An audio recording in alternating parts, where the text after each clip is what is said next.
नमस्कार, मी अभिजित करंडे, मुंबई तकमध्ये आपल्या सर्वांचं स्वागत आहे. आपल्या सोबत आहेत काँग्रेसचे नेते विजय वडेट्टीवार. साहेब, आपलं खूप खूप स्वागत आहे. पहिल्याच दिवशी, अधिवेशनाच्या पहिल्याच दिवशी निवडून आल्यानंतर पहिली फूट अबू आझमी म्हणले, मी चाललो महाविकास आघाडी सोडून. मला वाटतं की महाविकास आघाडी त्यांना घेण्याचा निर्णय घेतला काय, आपला महाविकास आघाडी सोडून चाललो म्हटले, महायुतीबरोबर जातो नाही म्हटले ना. त्यामुळे अबू आझमीची भूमिका ही अंतिम भूमिका आहे का, त्यांच्या हायकमांडने दिलेली भूमिका आहे का, घेतलेली भूमिका आहे का, आमचे अखिलेश यादवची भूमिका नाही ती. आणि मला वाटतं की अबू आझमी जी त्यांना सगळं माहीत होतं, शिवसेनेची भूमिका माहीत होती, काँग्रेसची माहीत होती, तरी पण ते अलायन्समध्ये होते. इंडिया आघाडीमध्ये त्यांचा पक्ष होता, पार्लमेंटमध्ये होता, असेंब्लीमध्ये ते सोबत राहिलेत. आम्ही त्यांना जागा काही सोडल्या.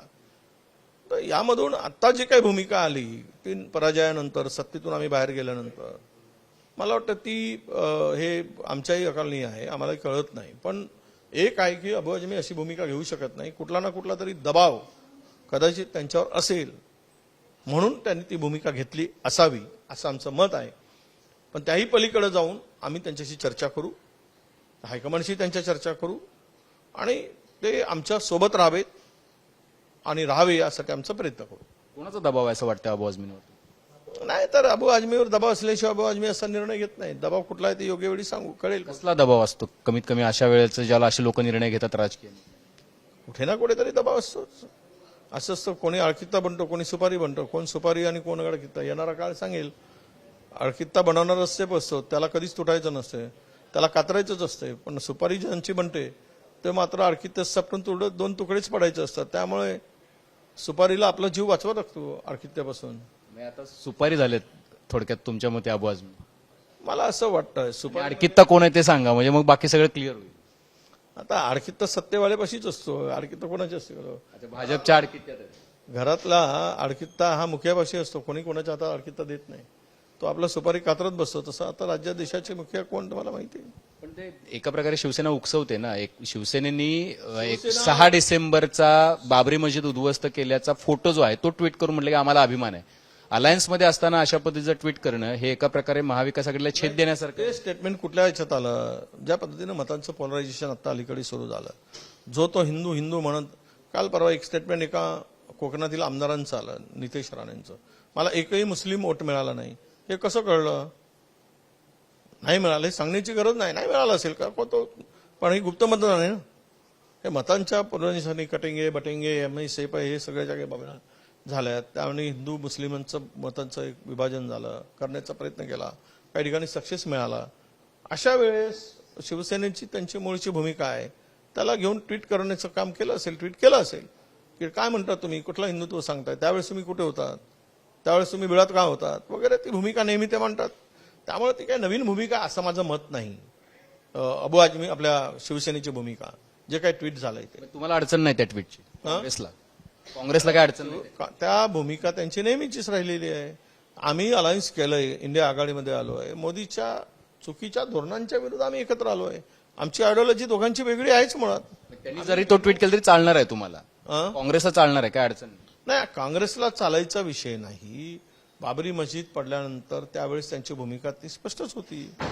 पण अलायन्समध्ये आल्यानंतर आम्ही समान किमान कार्यक्रमावर आम्ही चालतो. आमचा कार्यक्रम हा बेसिक महाराष्ट्रामध्ये चांगली सरकार यावी, करप्ट सरकार जावी, महाराष्ट्रातले अनेक उद्योग पळवले आहेत, महाराष्ट्रातला बेरोजगार रस्त्यावर आहे, शेतकरी आत्महत्या वाढते आहेत, महिलांचा सुरक्षेचा प्रश्न आहे, अशा अनेक विषय होते की ज्यामध्ये त्या विषयावर आम्हाला एकत्र येऊन महाराष्ट्रासाठी एक चांगलं सरकार देण्याचा आम्ही प्रयत्न करू म्हणून आम्ही एकत्र आलो. अपयश यश येतं, यश अपयश चाललं असतं, पण त्यामध्ये याचा अर्थ असा नाही की आम्ही केवळ त्या आयडिओलॉजी वेगळी असून एकत्र आलो, तर त्या मुद्द्यावर आम्ही एकत्र आलो. आम्ही काही इतर मुद्द्यावर एकत्र आलो असं आमचं मत नाही. राष्ट्रीय अलायन्सवर पण याचा परिणाम होईल अबू आझमीने घेतलेला नाही, मला नाही वाटत की, कारण त्यांची भूमिका अजून काही क्लिअर नाही. अखिलेश यादवजींनी काही अशी भूमिका मांडलेली नाही. तरी पण आम्ही त्यांच्याशी चर्चा करू आणि त्यांना समजवण्याचा प्रयत्न करू. महाविकास आघाडीमध्ये त्यांनी राहावेत हा आमचा प्रयास राहील. सगळ्यात महत्त्वाचं म्हणजे तुम्ही शपथ घेतली नाही आज विरोधकांनी कुणीही, म्हणजे काही लोकांनी अजाणतेपणे चुकून घेतली पण तुम्ही निर्णय घेतला की आम्ही शपथ घेणार नाही. ईव्हीएम वर तुम्ही दोष करताय. तुम्ही एक दिवस लेट शपथ घेऊन काय सिद्ध करू इच्छित? नाही, असं आहे की आम्ही काय एक दिवस यासाठी लेट घेण्याचं ठरवलं. आम्ही आज निषेध केला सरकारचा आणि प्रशासनाचा. कारण जी घटना जे मागणी मार्कडवाडी गावातील केली आणि त्यांनी मागणी करणं हे त्यांचा अधिकार होता गावाकऱ्यांचा. निवडणुका संपल्या आहेत, त्यांनी काय फरक पडणार होता तुम्हाला? त्यांनी तर म्हटलं की हे आमच्या गावातून इतकी मतं महाविकास आघाडीला दिली आम्ही, तरी पण ते महायुतीच्या पारड्या दिसत आहेत ईव्हीएम मध्ये, मशीनमध्ये. ते होऊ शकत नाही म्हणून अख्ख्या गावाने आक्षेप घेतलेला आहे. एकही माणसांनी या प्रक्रियेला विरोध केला नाही गावातील. म्हणजेच गाव हा 100% यासाठी तयार आहे. असं असताना तुम्ही त्याला विरोध का करता? तुम्ही म्हणताय ना ईव्हीएम वर आरोप करतात, खोटा आरोप करतात, विरोधक हारले की आरोप करतात. मग तुम्हाला यातून मार्ग काढायचा आहे तर मग तुम्ही जर जनतेच्या जनाधारावर निवडून आला असाल तर मार्कडवाडीमध्ये हे होऊ द्या. पण त्याच्यावर लाठीचार्ज करताय, त्यांना तुडवताय, त्यांना मारताय, करताय, त्याला अटक करून घेऊन जात आहे. म्हणून आम्ही आज त्याचा निषेध म्हणून आज आम्ही ओथ घेतली नाही. तुम्ही नियम तोडताय. तुम्ही एका प्रकारे जे ईव्हीएम वर झालेलं इलेक्शन आहे ते लोकांना तुम्ही भुलवण्यासाठी किंवा त्यांना वेगळं एका विचारामध्ये ढकलण्यासाठी तुम्ही हे सगळं घडवून आणता. म्हणतो तिथून निवडून आलेला आमदार म्हणतोय, हारलेलं नाही. पराजित आमदारांची मागणी नाही आहे ती. पराजित नाही, विजयी झालेल्या तिथल्या आमच्या महाविकास आघाडीच्या आमदारांचं म्हणणं आहे की ह्या गावामध्ये मिळालेल्या मतानं आपण हे घ्या. आणि ती मागणी काही त्यांनी केलेली नाही, ती सर्व गावकऱ्यांनी मिळून ते ज्यावेळेस ईव्हीएम उघडल्या गेली, मतांची मोजणी झाली आणि त्यानंतर त्यांच्या लक्षात आल्यानंतर त्यांनी तो निर्णय घेतलेला आहे की आम्हाला आमच्या गावातून इतकी मतं महायुतीला आम्ही दिलीच नाही. 80% मतं तुम्ही प्रशासक पाठवा आणि एकदा बॅलेटवर दूध का दूध पाणी करा, अशी गावकऱ्यांची मागणी आहे. झारखंड आणि हरियाणामध्ये ह्या मागणी का नाही केली? सॉरी, झारखंड आणि जम्मू काश्मीरमध्ये अशा मागण्या कधी कुठेच केल्या नाहीत. काँग्रेसने नाही केली, मित्रपक्षांनी नाही. पुन्हा सांगतोय, ते मार्कडवाडी गावातील मागणी आहे. ती मागणी कुठे आमच्या विरोधकांच्या राजकीय पक्षाची नाही. पण तुमचा त्याला पाठिंबा आहे? हो, का पाठिंबा आहे? गावकरी ओरडून सांगतायत 80% मतं मिळाली कशी? अख्खा गाव आम्ही महाविकास आघाडीला मतदान दिलं, मग महायुतीला 80% मतं का मिळाली? कोण समाधान करेल? कोणीतरी केलं पाहिजे ना. आणि तुम्ही म्हणताय ना ईव्हीएमवर आमचा विश्वास आहे, आम्ही एक वेळेस आमचा विश्वास आहे, पण लोकांच्या शंकेचं कारण. आणि एक बघा, आम्ही 2014 मध्ये मोदींच्या लाट होती तरी आम्ही 42 जागा जिंकून आल्या. 19 मध्ये आम्ही 45 जागा जिंकल्या, मोदी वेव असताना सुद्धा. आता कोणती वेव होती? कोणता मोठा हे कामगिरी होती सरकारची की एवढ्या मोठ्या प्रमाणात त्यांना यश मिळावं? हे सगळं जे काही आलंय, लोक आक्षेप घेत आहेत की आम्ही एवढं मतं दिलेत नाही. आज 89% जागा निवडून येतात.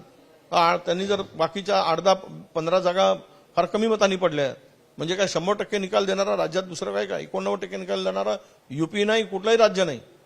महाराष्ट्र सगळंच आपल्या महाराष्ट्रात पहिल्यांदा घडत आहे.